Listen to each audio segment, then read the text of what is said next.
Ibu. Apa kabarnya Ibu? Alhamdulillah sehat. Waalaikumsalam.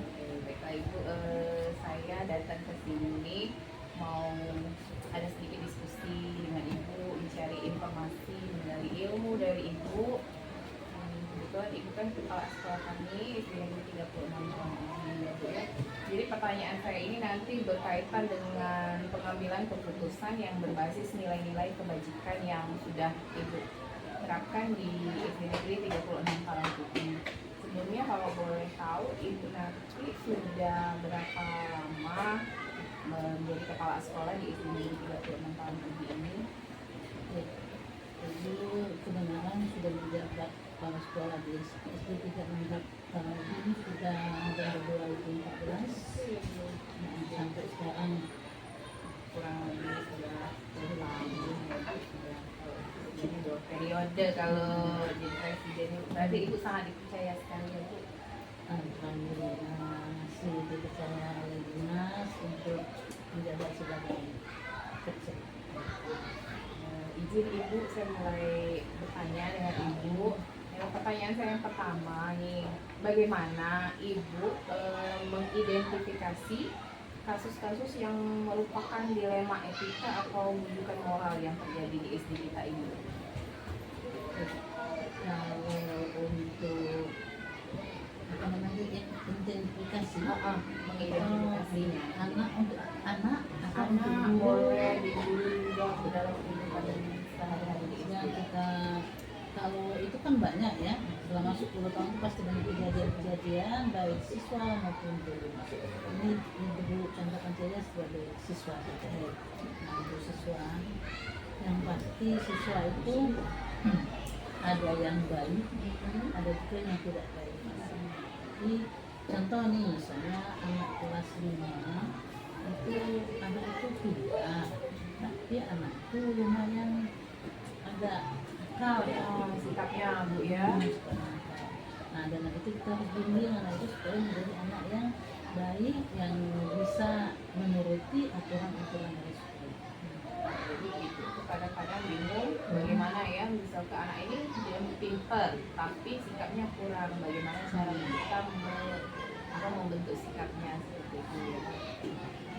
Nah, kemudian saya mau bertanya Ibu, bagaimana Ibu menjalankan pengambilan keputusan di sekolah ini, terutama untuk kasus-kasus di mana ada dua kepentingan itu sama-sama benar atau sama-sama mengandung nilai kebajikan seperti itu.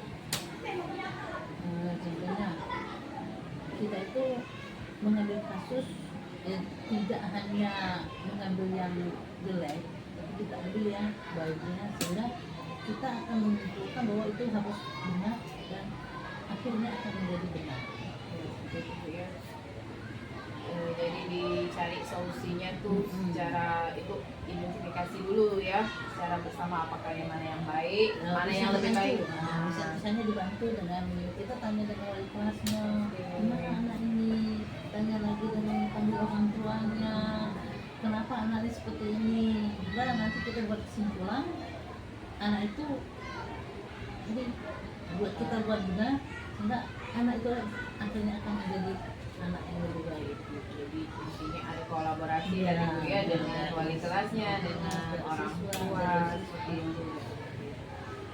Nah, kemudian Bu, langkah-langkah yang seperti apa nih yang biasa Ibu lakukan selama ini dalam pengambilan keputusan tadi? Yang pasti kita nggak bisa mengambil keputusan dengan keputusan ibu sendiri. Ibu akan ambil langkah yang pertama itu kita panggil wali kelasnya. Setelah wali kelasnya kita tanyai, kita ibu minta tolong dengan wali kelas panggil orang tuanya. Setelah itu kita tanya lagi kenapa anak ini seperti ini. Kita panggil juga biasanya ibu panggil juga anaknya. Kita kan kelihatan anak itu anak ini kayak gini. Nah setelah ada tanya dengan wali kelas dan orang tuanya biasanya kita dapat kesimpulan anak ini harusnya dibantu seperti ini. Jadi langkah-langkahnya itu terstruktur Ibu ya, dari wali kelasnya dulu nanti baru ke orang tuanya, baru kita rembukan secara bersama Bersama dengan guru-guru yang lain. Kemudian Ibu, hal-hal apa saja yang selama ini Ibu anggap efektif nih dalam pengambilan keputusan pada kasus dilema etika yang sering Ibu hadapi? Yang positif saja. Ya, yang positifnya kira-kira apa yang efektif sekali? Apakah kita dengan bermusyawarah ataukah Ibu ambil keputusan sendiri? Yang pasti setiap kita ada kasus dan apapun kasusnya kita harus mengambil dengan keputusan dan musyawarah, termasuk tidak bermusyawarah dengan guru, bermusyawarah dengan wali siswa. Kita libatkan semua seperti itu Bu ya. Itu sangat efektif Bu ya selama ini. Jadi kan tadi sudah banyak kasus nih ya Bu ya, bagaimana Ibu menyelesaikannya sudah. Nah, tapi saya mau tahu apakah ada tantangan dalam Ibu mengambil keputusan pada kasus dilema etika ini. Terus gimana cara Ibu menghadapi tantangan tersebut? Pasti setiap masalah itu pasti ada tantangan. Yang pasti biasanya dari siswa dan wali. Karena biasanya kalau wali dengan wali siswa itu dengan anak dengan mama itu biasanya, atau mama dengan bapak itu pasti ingin menang sendiri dan ingin apapun keputusan kita kadang-kadang pasti salah katanya. Tapi dengan kita bermusyawarah, kita panggil semuanya, insya Allah keputusan kita akan menjadi baik, menjadi benar, yang salah tadi akan menjadi Tantangannya adalah kadang datang dari wali siswa itu sendiri ya Bu ya, karena pengen anaknya pokoknya taunya benar seperti itu ya. Oke lah Ibu. Kemudian saya mau menanyakan kepada Ibu, apakah Ibu memiliki tata kala atau jadwal tertentu dalam sebuah penyelesaian kasus dilema etika, atau Ibu langsung menyelesaikannya di tempat pada saat itulah? Kemudian bagaimana bentuk prosedurnya tadi, seperti apa yang Ibu jalankan jika memang ada jadwalnya, atau memang kalau secara langsung seperti apa? biasanya kalau sifat kasus itu jarang sekali jadwal, karena kasus itu kadang-kadang mendadak. Contoh kemarin anak kelas 1 kita yang kecelakaan itu kan masuk kasus kan. Nah, pada waktu kejadian kebenaran itu belum ada, tapi ibu ambil tindakan, langsung kita datangi tempat dia berobat, terus tempat dia urut, sampai kita ke rumah yang bersangkutan. Nah, kita tanya gimana orang tuanya, terus pendapatnya bagaimana. Itu kami langsung datang kemarin ke tempat orang tua siswa, dan siswa itu beneran masih dalam keadaan sakit, tapi alhamdulillah yang pihak kedua itu sangat bertanggung jawab. Jadi itu kan keputusan itu tidak bisa dijadwalkan. Jadi kita insidental pada saat itu langsung ambil keputusan. Jadi Ibu sudah bukan dengan wali kelas anak yang kecelakaan dan juga beberapa guru, kita kumpulkan dulu Bu ya. Diambillah keputusan menemui terlebih. Kita lanjutkan lagi. Adakah nih menurut Ibu seseorang atau faktor-faktor yang selama ini mempermudah atau membantu Ibu dalam menyelesaikan atau mengambil keputusan kasus dilema etika? Pastinya ada. Ini kan banyak ya, banyak guru, pasti ada yang membantu. Paling tidak yang terdekat dulu dekat sana. Gimana ini? Sehingga pasti kalau ibu sendiri yang mengambil keputusan pastinya tidak akan benar, karena yang pasti belum tentu keputusan itu benar. Tapi kalau kita musyawarahkan, kita panggil paling tidak, walaupun juga seluruh guru, paling tidak 1 atau 2 guru, mana ini kejadian ini dan ini, untuk tindak lanjutnya, oh Bu, kalau yang ini, nah, itu kan pasti kita harus kontrol dulu dengan paling tidak pihak kedua atau pihak ketiga. Jadi ada yang membantu ya, dannya guru Bu ya. Ibu pernah melibatkan wali siswa tadi kan, kita ke komite istilahnya seperti itu Bu ya. Jadi sangat membantu sekali Pak Ibu. Jadi dari semua hal yang sudah kita bicarakan Ibu, saya sudah mendapat pembelajaran dari Ibu. Kalau menurut Ibu sendiri, pembelajaran apa nih yang selama ini yang sudah Ibu dapat dari pengalaman Ibu mengambil keputusan yang berkaitan dengan dilema etika tadi? untuk yang itu, karena kayaknya semua apapun yang kita hadapi kayaknya semuanya lancar, tidak ada kendala-kendala. Jadi semuanya tuh lancar-lancar saja pembelajarannya Bu ya. Oke, jadi saya tuh intinya tadi itu musyawarah, tidak ada hak Musyawarah, insya Allah semuanya akan lancar. Jangan ambil keputusan sendiri. Ambil keputusan sendiri, itu inti dari pengerjaan apa kasus dilema etika itu ya. Karena dilema etika itu kan sesuatu yang kita anggap benar sama benar, jadi kita tuh bingung kan gitu. Oke Bu, terima kasih Ibu sudah meluangkan waktu untuk berdiskusi dengan saya. Kemudian nanti ini akan saya catat. Ibu, makasih banyak. Pokoknya Ibu semoga sehat selalu, panjang umur ya Bu ya. Terima kasih. Assalamualaikum warahmatullahi wabarakatuh.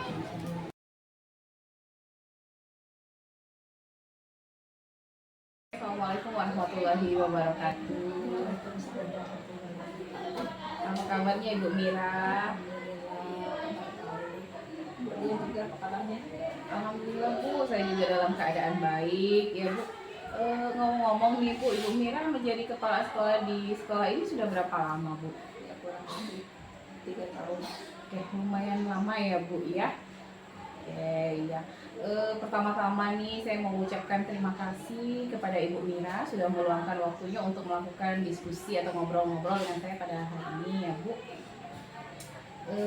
Sebenarnya saya tuh alhamdulillah sekali bisa hadir lagi di SMP Negeri 1 Belimbing ini, berkunjung lagi karena dulu saya juga mendapat banyak pengalaman mengajar di sini selama kurang lebih 7 tahun seperti itu Bu.